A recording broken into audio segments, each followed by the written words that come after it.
சமீபத்தில் இன்டர்நெட் முழுக்க ரொம்ப ஃபேமஸாக போய்கிட்டு இருக்கிற ஒரு இமேஜ் என்ன அப்படின்னு பார்த்தீங்கன்னா, சீனாவோட ஒரு ட்ரக்கில் பேட்ரியட் வான் பாதுகாப்பு அமைப்போட ஒரு லான்ச்சர் ஒன்று கண்ணில் தட்டுப்பட்டிருக்கு. இதோட இமேஜ் தான் இன்டர்நெட் முழுக்க பரவிக்கிட்டு இருக்கு. அந்த இமேஜில் நீங்கள் ஒரு விஷயத்தை தெளிவாக பார்க்கலாம். அந்த ட்ரக்கோட நம்பர் பிளேட் ரெஜிஸ்ட்ரேஷன் அப்படின்றது சீனாவை சேர்ந்தது. ஆனால் அந்த ட்ரக்கு போய்கிட்டு இருக்கிற அந்த ரோட்டில் இருக்கக்கூடிய ரோட் சைன் எல்லாத்தையும் எடுத்து பார்த்தீங்க அப்படின்னா அது எல்லாமே குறிக்கக்கூடிய ஒரே விஷயம் சீனாவில் இருக்கக்கூடிய ஒரு லொக்கேஷனு தான். ஸோ இப்போ உலகத்தில் இருக்கிற எல்லாருமே என்ன டிபேட் பண்ணிக்கிட்டு இருக்காங்க அப்படின்னு பார்த்தீங்கன்னா, ரஷ்யா யுக்ரைன் போரில் உக்ரைனியர்கள் இந்த பேட்ரியட் வான் பாதுகாப்பு அமைப்பை பயன்படுத்திக்கிட்டு இருக்காங்க அப்படின்னு தெரியும். மேபி இந்த உக்ரைன் காசுக்காண்டி ரஷ்யா கிட்ட இந்த பேட்ரியட் வான் பாதுகாப்பு அமைப்பை விற்றுருக்கலாம். அண்ட் ரஷ்யர்கள் அதை ரிவர்ஸ் இன்ஜினியரிங் பண்ணி முடிச்சதுக்கப்புறமா அவங்களோட நட்பு நாடான சீனாவுக்கு கொடுத்துருக்கலாம்னு சொல்லி மிகப்பெரிய டிபேட் ஒன்று போய்கிட்டு இருக்கு. இன்னொரு பக்கம் சில பேர் என்ன சொல்கிறாங்க அப்படின்னா, தைவானோட அரசாங்கம் அதில் இருக்கக்கூடிய சில நபர்கள் பணத்துக்கு ஆசைப்பட்டு இந்த பேட்ரியட் வான் பாதுகாப்பு அமைப்பை சீனாவுக்கு கொடுத்துருக்கலாம் அப்படின்னு பேசிக்கிட்டு இருக்காங்க. பட் எது எப்படியோ அமெரிக்காவோட தலை சிறந்த தொழில்நுட்பம் அப்படின்றது இப்போ அமெரிக்காவோட எதிரி கையில் இருக்குது. ஸோ இன்றைக்கான காணொலியில் இந்த இமேஜை தான் தெளிவாக நம்ம டிஸ்கஸ் பண்ண போகிறோம். அண்ட் இது மூலமாக சீனர்கள் எப்படி அவங்களோட சைக்கலாஜிக்கல் வார்ஃபேரை நகர்த்தி கொண்டு போய்கிட்டு இருக்காங்க அப்படின்றது தான் தெளிவாக பார்க்க போகிறோம். நான் உங்கள் ஆகாஷ், தமிழ் பொக்கிஷம் வழங்கும் டிபி டிஃபென்ஸ். முதல் விஷயம், இப்போது இந்த பேட்ரியட் வான் பாதுகாப்பு அமைப்பு சீனாவில் இருக்கிறதுனால அமெரிக்காவுக்கு ஏதாவது பிரச்சனை வருமா அப்படின்னு நீங்கள் கேட்டிங்கன்னா, அடிப்படையில் வான் பாதுகாப்பு அமைப்பு எப்படி வேலை செய்யுதுன்றதை நீங்கள் புரிஞ்சுக்கணும். ஒரு வான் பாதுகாப்பு அமைப்பில் ஏகப்பட்ட உபகரணங்கள் இருக்கும். ஃபார் எக்ஸாம்பிள், ஒரு search and tracking radar system இருக்கும், அது கூடவே ஒரு கண்ட்ரோல் சிஸ்டம் இருக்கும், அண்ட் அதுக்கப்புறமா லான்ச்சர்ஸ் இருக்கும். இப்போ இந்த 3 யூனிட்டும் தனித்தனியாக இயங்குறதுக்கு எலக்ட்ரிசிட்டி தேவைப்படும். அதனால் அந்த சைட்டில் ஒரு ஜென்ரேட்டர் ஒன்று தனியாக ஆப்ரேட் பண்ணிக்கிட்டு இருப்பாங்க. இல்லை அப்படின்னா இந்த ஒவ்வொரு மாடியூலுக்குமே சில ஜென்ரேட்டரை அது கூடவே சேர்த்து மேனுஃபேக்சர் பண்ணி வச்சுருப்பாங்க. இப்போ பேட்ரியட்டோட லான்ச்சரில் பார்த்தீங்க அப்படின்னா ஒரு ஜென்ரேட்டர் முன்பகுதியில் இருக்கும். ஸோ பேட்ரியட்டோட லான்ச்சருக்கு நீங்கள் கரெக்டான டைமில் டீசலை நிரப்புனீங்கனாலே போதும், அது பாட்டுக்கு இயங்கிக்கிட்டு இருக்கும்.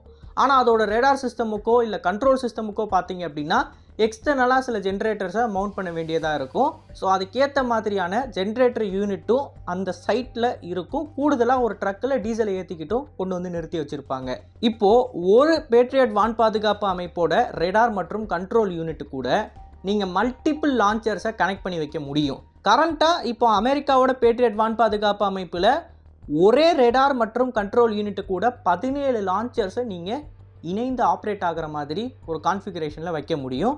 ஆனால் 17 லான்ச்சர்ஸை எல்லா டைமும் வைக்க மாட்டாங்க. ஒவ்வொரு இடத்தோட ஆப்ரேஷனல் ரெக்குவயர்மெண்ட்டை பொறுத்து அங்கே இருக்கக்கூடிய இராணுவ வீரர்கள் எத்தனை லான்ச்சர்ஸை பொருத்தணும் அப்படின்றத முடிவு பண்ணி அவங்க பயன்படுத்திக்கிட்டு இருப்பாங்க.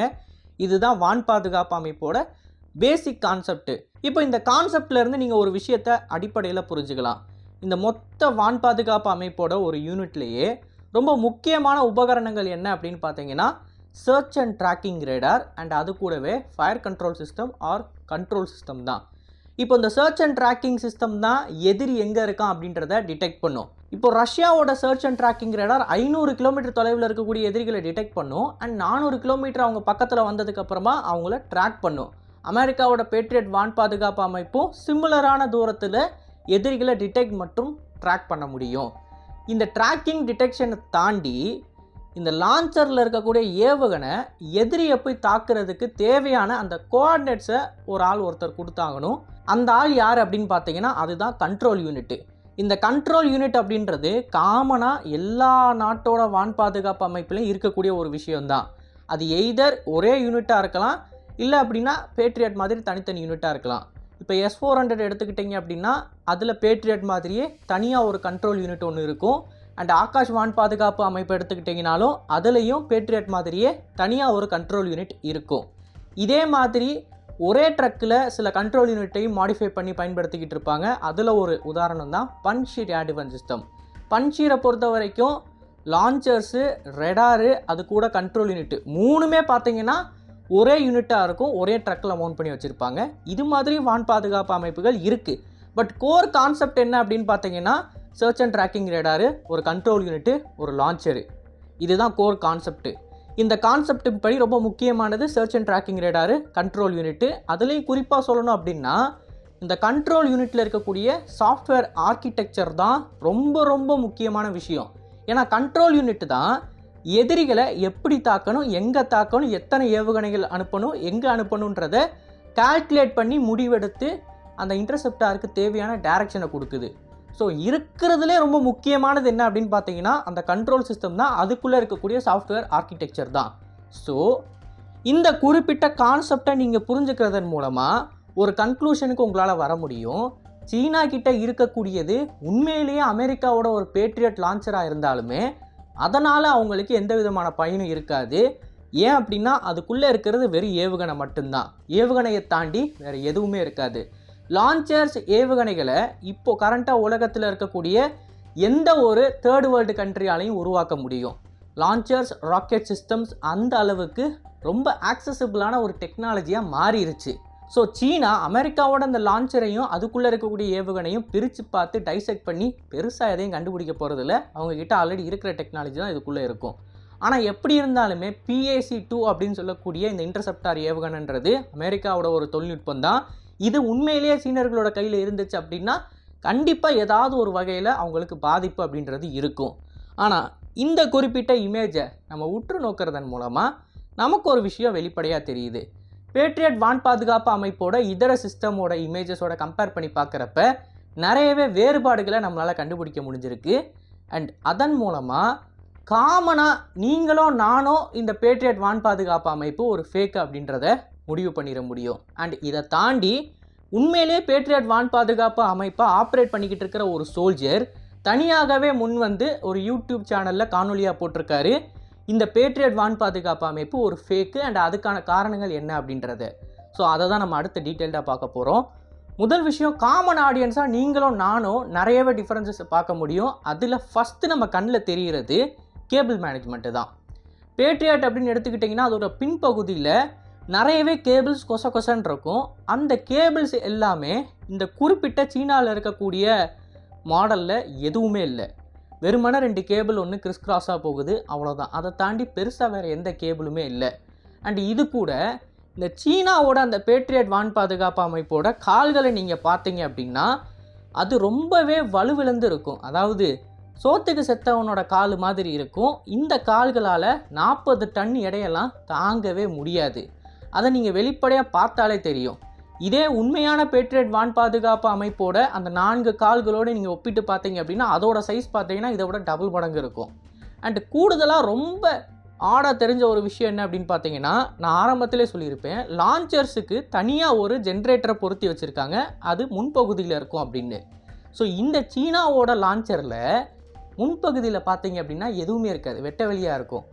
ஸோ ஜென்ரேட்டர் இல்லை, கேபிள்ஸ்லாம் சரியாக இல்லை, அதோட கால்கள் அப்படின்னு சொல்லக்கூடியது வழக்கத்துக்கு மாறாக ரொம்ப ரொம்ப மெல்லிஸாக இருக்குது, தின்னாக இருக்குது.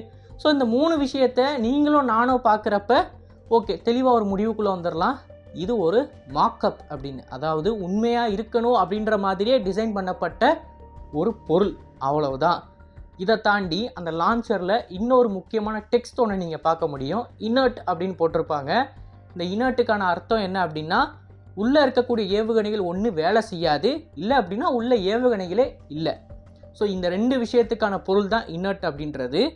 ஸோ இது எல்லாத்தையும் வச்சு பார்த்தீங்க அப்படின்னா அது ஒரு ஃபுல் ஸ்கேல் மாக்கப், ஒரிஜினல் மாதிரியே உருவாக்கப்பட்ட ஒரு போலி.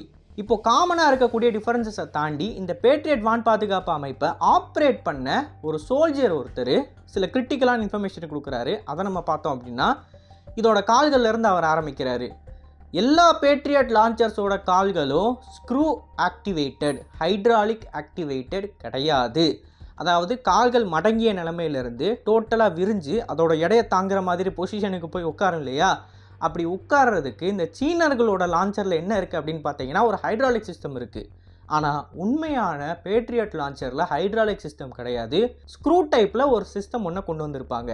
இந்த ஸ்க்ரூ டைப் இருக்கிறதுக்கான அடிப்படை காரணமே என்னன்னு பார்த்தீங்கன்னா, சப்போஸ் சண்டையில் ஹைட்ராலிக் ஃப்ளூயிட் வந்து லீக் ஆச்சு அப்படின்னா லான்ச்சரோட கால்கள் லூஸ் ஆகி லான்ச்சர் ஒரு பக்கமாக சாஞ்சிரும். அப்படி சாயாமல் இருக்கிறதுக்காண்டி ஒன்ஸ் பொசிஷனுக்குள்ளே போயிருச்சு அப்படின்னா அது என்ன நீங்கள் பண்ணாலும் அந்த பொசிஷனை விட்டு வராமல் இருக்கிறதுக்காண்டி தான் ஸ்க்ரூ டைப்பில் இந்த லெக்கை அவங்க டிசைன் பண்ணியிருக்காங்க. ஸோ இதை அவர் மேற்கோள் காட்டி இந்த ஸ்க்ரூ டைப் இல்லாமல் ஹைட்ராலிக் இருக்கிறதே இது ஒரு ஃபேக் அப்படின்றதுக்கான ஒரு தெளிவான உதாரணம்னு சொல்கிறாரு. இதை தாண்டி நிறைய விஷயங்கள் சொல்கிறாரு. கேபிள் மேனேஜ்மெண்ட்டில் நம்ம காமன் ஐஸாக பார்க்குறப்ப கேபிள்ஸ் வந்து கம்மியாக இருக்கிறத பார்க்க முடியும். ஆனால் அவர் வந்து நிறைய விஷயங்களை பாயிண்ட் அவுட் பண்ணி சொல்கிறாரு. இந்த கேபிள் இங்கேருந்து இங்கே போகும், கிரவுண்டுக்கு இத்தனை கேபிள் வரணும், ஆனால் இந்த குறிப்பிட்ட லான்ச்சரில் கிரவுண்டுக்கு வந்து கேபிள்ஸே இல்லை அப்படின்னு சொல்கிறாரு. கூடுதலாக அந்த பேட்ரியட்டோட ஒரு சின்ன மாடியூல் ஒன்று இருக்கும். அதாவது பேட்ரியட் லான்ச்சரோட சைடில் பார்த்தீங்க அப்படின்னா சின்னதாக ஒரு பாக்ஸ் மாதிரி இருக்கும். அந்த பாக்ஸுக்குள்ளே கொசன்னு கேபிள் போய்கிட்டே இருக்கும். அதாவது மெடியூசாவோட மண்டை மாதிரி இருக்கும் அப்படின்னு சொல்கிறாரு. மெடியூசா அப்படின்றது ஒரு படத்தில் வர கேரக்டரு. கொஞ்சம் பேருக்கு புரிஞ்சிருக்கும், புரியாதவங்களுக்கு அதை எக்ஸ்பிளைன் பண்ண வேணாம், அது ரொம்ப ஒன்றும் முக்கியமான விஷயம்லாம் கிடையாது. ஸோ மெடியூசாவோட மண்டை மாதிரி கொசன்னு கேபிள்ஸ் இருக்கும். அந்த பகுதியிலையும் எந்த விதமான கேபிள்ஸும் இல்லை, ஜென்ரேட்டரும் இல்லை. அப்படின்றப்ப இது ஒரு கிளியரான மாக்கப்பு. அதை தாண்டி அவர் இன்னொரு விஷயம் என்ன சொல்கிறார் அப்படின்னா, இதோட ஆக்சிலை பொறுத்த வரைக்கும் ஒரிஜினல் பேட்ரியட் லான்ச்சரில் 2 வீல் தான் இருக்கும். அதாவது 2 சக்கரம் தான் இருக்கும். பின்னாடி நீங்கள் பார்த்தீங்க அப்படின்னா, 2 சக்கரம் அப்படின்னு சொல்கிறப்ப லெஃப்ட் சைடில் இருக்கக்கூடிய ஒரு வீல் அப்படின்னா அதில் ஒரே ஒரு டயர் தான் இருக்கும். 2 டயர் ஒட்டினாப்பில் இருக்காது. நீங்கள் கண்டெய்னர் லாரியிலலாம் பார்த்தீங்க அப்படின்னா 2 டயர் ஒட்டினாப்பில் இருக்கும். அண்ட் அதே மாதிரி 4 டயர் இருக்கும் கண்டெய்னர் லாரியில். இப்போ இந்த ஒரிஜினல் லான்ச்சரில் பார்த்தீங்க அப்படின்னா மொத்தமே 4 டயர் தான் இருக்கும் பேக் சைடில். அதாவது ஒரு சைடில் 2, இன்னொரு சைடில் 2, அவ்வளோதான் இருக்கும். ஆனால் சீனாவோட இந்த லான்ச்சரில் எப்படி இருக்குது அப்படின்னு பார்த்தீங்கன்னா ஒரு சைடில் மட்டுமே 4 அப்படின்ற மாதிரி பக்கத்தில் இருக்கும். அந்த ஆக்சில் வந்து வேறு மாதிரி இருக்குது. ஸோ இதை அவர் மேற்கோள் காட்டி ஆக்சில் வந்து வேறு மாதிரி இருக்குது, இந்த ஆக்சில் வந்து நம்மளோட டிசைனே கிடையாது அப்படின்னு சொல்கிறாரு. கூடுதலாக அந்த டயரோட டைமென்ஷனுமே பார்த்தீங்க அப்படின்னா சீனாவோட அந்த மாக்கப்பில் சின்னதாக இருக்குது. பட் ஒரிஜினலான டயர் சைஸ் அப்படின்றது கொஞ்சம் பெருசாக இருக்கும். ஆஃப் ரோடெலாம் தாங்குற மாதிரி கொஞ்சம் பெருசாகவே கொடுத்துருப்பாங்க. ஸோ இப்படி ஏகப்பட்ட டீட்டெயில்ஸ்குள்ளே அவர் போய் இது ஒரு மாக்கப்பு தான் அப்படின்றத நிரூபிச்சிட்டாரு. இப்போது உலகத்தில் இருக்கிற எல்லாருக்குமே சந்தேகம் தீர்ந்தாயிருச்சு. ஏன் அப்படின்னு பார்த்தீங்கன்னா அந்தளவுக்கு நிறையவே டிஃப்ரென்சஸ் இந்த குறிப்பிட்ட சீனாவோட பேட்ரியட் வான் பாதுகாப்பு அமைப்புக்கும் ஒரிஜினல் அமெரிக்காவோட வான் பாதுகாப்பு அமைப்புகளுக்கும் இருக்குது. இப்போ இந்த சூழ்நிலையில் நீங்கள் ஒரு விஷயத்தை அடிப்படையில் புரிஞ்சுக்கணும். எதுக்கு சீனா இந்த மாதிரி ஒரு காரியத்தை பண்ணணும்? அவங்க ஒரு மாக்கப் ஒன்று ரெடி பண்ணி சீனாவில் சும்மா தெருக்கல்ல தெரிய விட்டு அதை ஒரு இமேஜை எடுத்து சோஷியல் மீடியாவில் வைரல் ஆக்கணும் அப்படின்னு நீங்கள் கேட்டிங்கன்னா தைவான் மற்றும் உக்ரைன் அடிக்கிறதுக்கு தான். மோஸ்ட்லி அவங்க இதை டார்கெட் பண்ணது தைவானுக்காண்டி தான். பட் கொடுத்த அந்த கௌசிக் வந்தா அப்படின்ற மாதிரி நம்ம உக்ரைன் மாட்டிக்கிட்டாப்புல. ஏன்னா உக்ரைனும் பேட்ரியட்டை பயன்படுத்துறதுனால அவர் மேலேயும் பழி விழுந்துச்சு. பட் தைவானை எதுக்கு இவங்க இப்படி டார்கெட் பண்ணுறாங்கன்னா அங்கே இருக்கக்கூடிய மக்களோட மனநிலையை குழப்புறதுக்காண்டி தான். இப்போ பீப்புள் ஆகிய நம்ம ஒரு ஐடியாலஜியை ஃபாலோ பண்ணுறோம்னு வச்சுக்கோங்களேன். அந்த ஐடியாலஜியிலேருந்து அதுக்கு ஆதரவான ஒரு இன்ஃபர்மேஷன் ஒன்று வருது அப்படின்னா சயின்டிஃபிக்காக அந்த இன்ஃபர்மேஷனை அணுகிறதுக்கு நம்மளோட மூளை வந்து வேலை செய்யாது. இது சைக்கலாஜிக்கலாக எல்லாருக்கும் இருக்கக்கூடிய பிரச்சனை. ஸோ உங்களோட ஐடியாலஜிக்கு அலைன் ஆகிற மாதிரி ஒரு இன்ஃபர்மேஷன் இருக்குது அப்படின்னா அது வந்து உண்மையாக இருக்கா ஃபேக்காக இருக்கான்றதை நீங்கள் பார்க்குறப்ப சயின்டிஃபிக்காக உங்கள் மூளை யோசிக்காமல் உங்கள் மனசு சொல்கிறத கேட்கும். அந்த ஐடியாலஜி உங்களுக்கு பிடிச்சி போயிருக்கிறதுனால அதுக்கு சாதகமாக எந்த நியூஸ் வந்தாலும் அதை நீங்கள் அப்படியே மனசார ஏற்றுக்குவீங்க. ஸோ இதை தான் சைக்கலாஜிக்கல் வார்ஃபேராக எல்லா நாடுகளும் பயன்படுத்துவாங்க. ஸோ அப்படிப்பட்ட ஒரு வார்ஃபேரை தான் தைவானில் இருக்க மக்களுக்கு எதிராக சீனா நடத்திக்கிட்டு இருக்காங்க. சீனாவுக்கு ஆதரவாக இருக்கக்கூடிய சில நபர்களும் தைவானில் இருப்பாங்க. அப்படிப்பட்ட நபர்கள் அவங்களோட ஆதரவை பெருக்கிக்கிறதுக்காண்டி இந்த ஒரு இமேஜை பயன்படுத்துவாங்க. மித்தபடி ஜென்ரல் ஆடியன்ஸாக இருக்கக்கூடியவங்க, அதாவது ஒரு விஷயத்தை ஐடியாலஜிக்கலாக அணுகாமல் அதை சயின்டிஃபிக்கலாக அணுகக்கூடிய நபர்களுக்கு வந்து இது பெருசாக எந்த விதமான பாதிப்பையும் ஏற்படுத்தாது. பட் சேட் ரியாலிட்டி என்ன அப்படின்னு பார்த்தீங்கன்னா இந்தியாவும் சரி உலகத்தில் இருக்கக்கூடிய நிறைய மக்களும் சரி ஐடியாலஜிக்கலாக தான் ஒரு விஷயத்தை பார்க்குறாங்க, சயின்டிஃபிக்காக ஒரு விஷயத்தை அணுகவே மாட்டுறாங்க. ஓகே, இப்போ இதனால் இந்தியாவுக்கு ஏதாவது பிரச்சனை வருமா அப்படின்னு நீங்கள் கேட்டிங்கன்னா கண்டிப்பாக பிரச்சனை வரும். இன்றைக்கி தைவானுக்கு எதிராக நடத்தப்பட்டுக்கிட்டு இருக்கிற இந்த சைக்கலாஜிக்கல் வார்ஃபேர் அப்படின்றது நாளைக்கு இந்தியாவுக்கு எதிராகவும் நடத்தப்படும். ஏன்னா இந்தியாவில் பார்த்தீங்க அப்படின்னா நிறைய மக்கள் வந்து அன்எஜுகேட்டட் அப்படின்னு நான் கண்டிப்பாக சொல்ல மாட்டேன். எல்லாருமே எஜுகேட்டடாக இருந்தாலும் எல்லோரும் தீவிரமாக டிஃப்ரெண்ட் ஐடியாலஜிஸை ஃபாலோ பண்ணுறோம். நிறைய பேர் கம்யூனிசமை ஃபாலோ பண்ணுவாங்க, நிறைய பேர் கேபிட்டலிசமை ஃபாலோ பண்ணுவாங்க, நிறைய பேர் ரிலீஜியன்ஸை ஒவ்வொன்றா எடுத்து அதை ஃபாலோ பண்ணுவாங்க. ஸோ அவங்களோட ஐடியாலஜிக்கு அலைன் ஆகிற மாதிரியான சில இன்ஃபர்மேஷனை கண்மூடித்தனமாக நம்புவாங்க. ஃபார் எக்ஸாம்பிள் நான் சொல்லணும் அப்படின்னா என்னோடய ஃப்ரெண்டு அமெரிக்காவில் படிக்கிறான், அமெரிக்காவில் ஒரு பெஸ்ட் யூனிவர்சிட்டியில் படிக்கிறான். அவன் ஒரு ஸ்டோரி போடுறான், சீனா வந்து அருணாச்சல பிரதேசத்துக்குள்ளே புகுந்துருச்சு அப்படின்னு. சரிடா எங்கே புகுந்துருக்கு, கோஆர்டினேட்ஸ் என்ன, எங்கேருந்து நியூஸ் எடுத்த அப்படின்னு கேட்டால் இல்லைடா தெரியல, ஒருத்தன் போஸ்ட்டு போட்டான், அதை நான் உண்மை நினச்சி அப்படியே ஸ்டோரியில் போட்டேன் அப்படின்னு சொல்கிறான். இது வந்து அமெரிக்காவில் படிச்சுக்கிட்டு இருக்கிற ஒரு சாஃப்ட்வேர் இன்ஜினியர் பண்ண வேலை. ஸோ இதை தான் நான் சொல்கிறேன், படிப்பு கல்வி அறிவு அப்படின்றதுக்கும் இதுக்கும் சம்மந்தமே கிடையாது. எவ்வளோ பெருசாக படிச்சிருந்தாலும் ஐடியாலஜிக்கலி ஒரு விஷயத்துக்கு நீங்கள் அலைன் ஆயிருந்தீங்க அப்படின்னா அதுலேருந்து வர நியூஸை நீங்கள் ஆட்டோமேட்டிக்காக ஏற்றுக்குவீங்க. அதுதான் ஹியூமன் பிரெயின். ஸோ அதுபடி இந்தியாவில் இருக்கக்கூடிய இந்த ஐடியாலஜிக்கல் மிஸ் அலைன்மெண்ட் எல்லாத்தையுமே சீனா அவங்களுக்கு சாதகமாக பயன்படுத்துவாங்க. இப்படி பயன்படுத்தி ஃப்யூச்சரில் நிறையவே சைக்காலஜிக்கல் வார்ஃபேரை நமக்கு எதிராகவும் நடத்துவாங்க. அப்படி நடத்துகிறப்ப நம்ம உஷாராக இருந்துக்கணும். அண்ட் இன்னொரு உதாரணம் நான் சொல்லணும் அப்படின்னா, நம்ம பாகிஸ்தானுக்கு ஆதரவாக இருக்கக்கூடிய நண்பர்களை சொல்லலாம். நீங்கள் என்ன தான் அவங்கக்கிட்ட போய் பேசினாலும் அவங்க ஒரே வார்த்தையில் என்ன தெரியுமா சொல்லுவாங்க, இருடா என் பெரிய பேர் தட்டி போட்டு வந்துட்டானா நீங்களாம் காலிடா அப்படின்ற மாதிரி இந்தியாவை வந்து பாகிஸ்தான் தோக்கடிச்சிரும் அப்படின்னு இன்ன வரைக்கும் நம்பிக்கிட்டு இருப்பாங்க.